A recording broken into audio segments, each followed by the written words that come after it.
A polícia trabalhou para não desvendar esse crime. Crimes, histórias e nomes que marcaram o Brasil. Sabe quem eu sou? Tragédias misteriosas que assombram as ruas de São Paulo.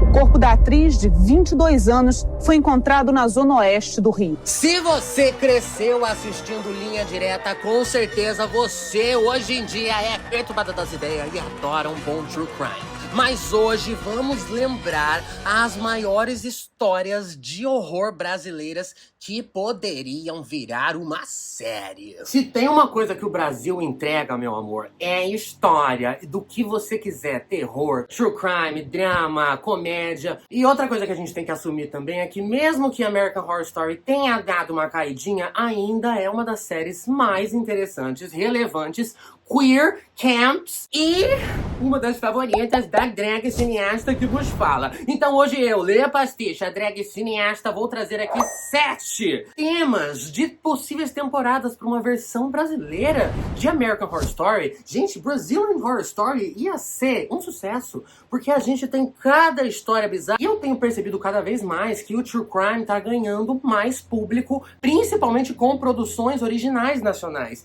Então tem muita história nossa que poderia ser adaptada para uma série antológica como é American Horror Story. Para quem não conhece American Horror Story ou não sabe o que é uma série antológica, quer dizer que são temporadas que são independentes ou não, às vezes o Ryan Murphy mistura, mas são independentes entre si e cada temporada vai contar uma história com começo, meio e fim. E no caso de American Horror Story e algumas outras séries antológicas também, o elenco se repete sempre, então acaba sendo uma novelinha, o que eu acho que fica a cara do Brasil. Globo! Chama o Ryan Murphy, apresenta ele pro Miguel Falabella, que é o nosso Ryan Murphy, e bora fazer isso aí, porque hoje vou trazer 7 crimes, histórias nacionais que poderiam ser Brazilian Horror Story ou Brazilian Crime Story. E a maioria já tem conteúdo, seja um podcast, um documentário, porque como eu disse, parece haver uma evolução, um boom na produção de documentários e coisas de true crime no Brasil. Tem fã de true crime aí? Além de fãs de cinema, já deixa aí embaixo, porque hoje vocês sabem que a drag professora vai ensinar, fazer a gente relembrar de coisinhas. Então você que já é inscrito, não esquece de dar o like e hypar. Tá? Que isso é muito importante. Que, ó, assunto aqui que o povo tá querendo saber. Tem até true crime novo, hein? Vocês vão ver. Tem, ó, coisa lá dos anos 70. Vamos, temporada por temporada, porque hoje foi minha assistente. Vocês já sabem quem é, né? Quem viu o outro vídeo já sabe. Vou pegar ela. Vou ver. Little Troublemaker, come over here. Come over here, little troublemaker. Ela tá pegando o cabo do... Você sabe que você precisa dar oi pro pessoal antes do vídeo começar. Dá oi. Ponto. Bora!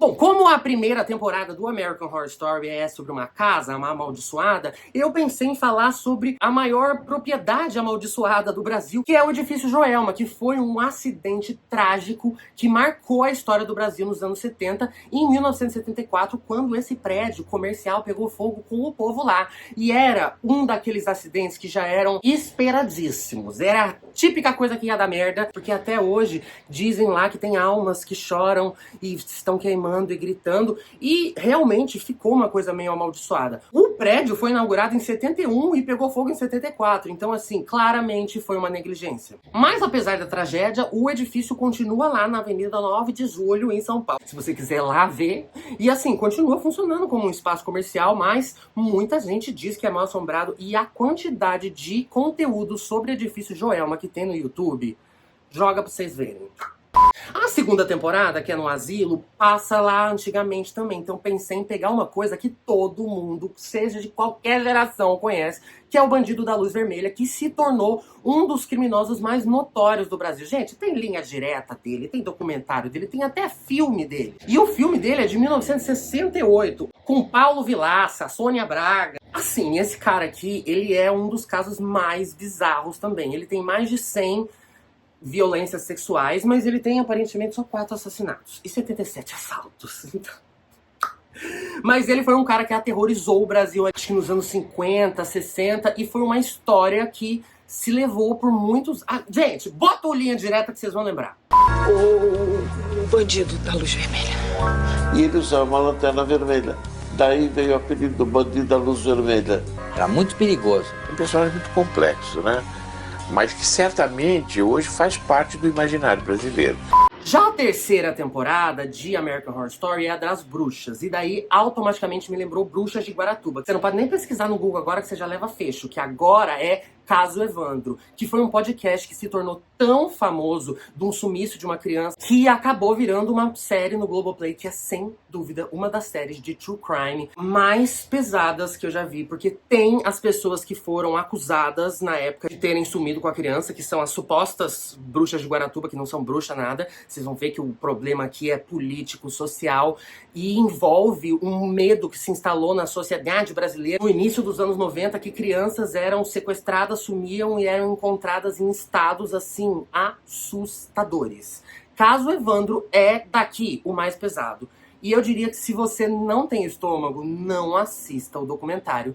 Mas, se você se interessa, é um dos documentários mais, assim, envolventes e magnéticos, porque é uma história com tantas reviravoltas. E o documentário, eu não sei se felizmente ou infelizmente, tem tantos relatos das pessoas que fazem parte do acontecimento, que é muito assustador. Caiu super o clima agora, né? A terceira temporada do American Horror Story é super tranquila, é as bruxas do bem. Vamos pra próxima. Já tivemos uma casa, já tivemos história antiga e tivemos bruxa, que não era bruxa. Vamos. E se a gente for falar de freak show, de loucura, um dos casos que mais me chamou a atenção nos últimos meses, que eu fiquei assim doido vendo o documentário do Beto Ribeiro, sabe aquela bicha do youtuber aqui que fala de true crime, adoro ele. Faria ele no Snatch Game, inclusive. Ele tem a entrevista com a sobrevivente, a criança que teve a mãe pelo um trisal de, como é que é? Garanhuns. Canibais de Garanhuns. Que era basicamente um culto de um homem que odiava mulheres solteiras que tinham filhas e chamavam elas ali e pegava a criança e faziam salgado das pessoas e vendiam pra cidade. Gente, isso aqui não sei se nem filme pode. Isso aqui é World Horror Story. Chama o Ryan Murphy, porra, pra fazer essa... Gente, tô passada. Nossa, eu lembrei agora das coisas, eu não sei nem relatar de tão absurdo que são as coisas desse caso. Mas eu realmente recomendo ver o material do Beto Ribeiro sobre isso, que eu acho que da internet é um dos mais que a gente consegue entender, a gente que fiar. Já que a quinta temporada é o do Hotel, eu acho que a gente tem que falar também de um lugar famoso no Brasil, que foi a Mulher da Casa Abandonada, que se tornou um dos podcasts feito pelo Chico Felipe, de outro viado, vocês vê que viado e true crime, né, tudo junto, que assim, parou o Brasil e desmascarou uma pessoa que sempre foi, eu que morei ali em São Paulo, sempre fiquei meio curioso com aquela casa, eu falava, gente, isso é esquisito, e era uma figura extremamente assustadora, assombrosa, que tinha uma história muito pior do que ela aparentava naquela casa decaída. Gente, se vocês não sabem a história da Mulher da Casa Abandonada, que é acusada e inclusive culpada de prender uma senhora brasileira lá nos Estados Unidos junto com ela e manter essa pessoa em condições análogas à escravidão por anos. E essa mulher é uma daquelas pessoas de família fodida, maluca, que, gente, movimentou. Luísa Mel foi lá tirar os cachorros, ela foi exposta. E parece que vem aí agora um documentário do Prime que vai desenvolver mais a história. Porque o podcast só cutucou ali, mas a gente não sabe direito o que aconteceu depois. Então, eu acho que isso aqui, gente, daria um filme até. Eu acho que o Brasil precisa de... Renata Sorrah, será? Fazendo a Mulher da Casa Abandonada? Ia ser bábado, hein? Deixa aí embaixo quem vocês queriam ver de A Mulher da Casa Abandonada. O caso revelado pelo podcast A Mulher da Casa Abandonada, de Chico Felitti, chocou o público. Dona da mansão é investigada nos Estados Unidos por conta de um crime gravíssimo que ela teria cometido. E falando em celebridades, como a sexta temporada é do Roanoke, que tem uma relação com televisão, eu pensei em contar o maior caso da televisão brasileira e mais trágico, que também tem documentário no Globoplay, que é o caso da Daniela Pérez, que é a filha da Glória Pérez, que foi pelo companheiro de cena, Guilherme de Pádua, que morreu agorinha, já se foi também. que num caso de ciúmes, gente, numa história absurda, completamente inexplicável e também um dos documentários mais interessantes de true crime que eu já vi, porque tem muitas pessoas falando ali e inclusive muitas pessoas famosas. Então, não deixa de ser uma história interessante, porque é um caso famoso no Brasil e no mundo. Isso viralizou na época para todo mundo ali nos anos 90, porque era uma protagonista de novela que foi assassinada durante as gravações da novela e isso parou o Brasil e, assim, deu muito trabalho pra Globo na época, eu imagino, né? E é uma história que se arrasta até hoje. A Glória Pérez até hoje fala sobre isso e é um caso que continua vivo, porque é uma das coisas mais absurdas também o jeito que a Daniela foi encontrada. E daria um filmaço esse aqui também, hein? Não dó? Tô vendo uns aqui que não valeria nem temporada. Isso aqui é um filme. Eu sempre quis contar essa história da forma como ela aconteceu.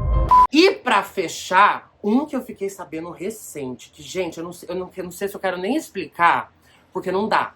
Mas eu fiquei sabendo uma história de um menino que chama King do Discord, que é um pessoal aí, dos novinhos que não sabe se relacionar com mulher, que chamam de incel, que é uns novinhos malucos que odeia mulher. Gente, o menino fazia tortura com as amigas, de tipo, vou vazar suas fotos se você não for lá e arrancar a cabeça do seu gato. Eu vou dar só esse exemplo, não vou mais falar nada, se você quiser vá pesquisar depois. Mas essa história do King do Discord vai virar documentário em breve e é assustador porque foi tipo, agora. O Discord, pra quem não sabe, é tipo um WhatsApp secreto que tem várias maneiras de você fazer crimes lá dentro. Não vou listar quais crimes, mas você sabe, aqueles crimes de gente baixa, com criança, enfim. Gente, essa história é pesadíssimo. E é assim, esse jovenzinho aqui, ó, literalmente uma criança, um adolescente, uma atriz global famosa ou uma mulher doida, rica, que mora numa casa abandonada. E aí, o que vocês acharam dessas possíveis temporadas de Brazilian Horror Story? Será que a gente liga pro Ryan Murphy e apresenta ele pro Miguel Falabella? Ou a gente faz a parte 2 com outros true crimes? Porque, olha, história da Maitê Proença, irmã do Vitor Belfort, caso do Elise Matsunaga, Isabela Nardini... Ih, gente. Ó, quem tiver interessado, deixa aí embaixo. Quero parte 2. Que a gente pode trazer mais temporadas de Brazilian Horror Story. E você, já conhecia American Horror Story? Não? Vai conhecer, porque vale a pena, viu? Fica aí a dica da drag cineasta. E hoje, desses documentários todos, não deixem de ver Caso Evandro, quem tiver estômago, e o da Daniela Pérez, muito, muito bom. Parabéns, Max e Globoplay. Quem quiser fazer parceria, tamo aí. E se você ficou até agora, deixa aí embaixo, ela foi a minha professora. E já fica aí pra fazer uma maratona nos vídeos da drag cineasta. Aprender um pouquinho sobre cinema, pra depois ir no rolê e ficar palestrando, igual ela, que é falante, com a língua de chicote. Blah!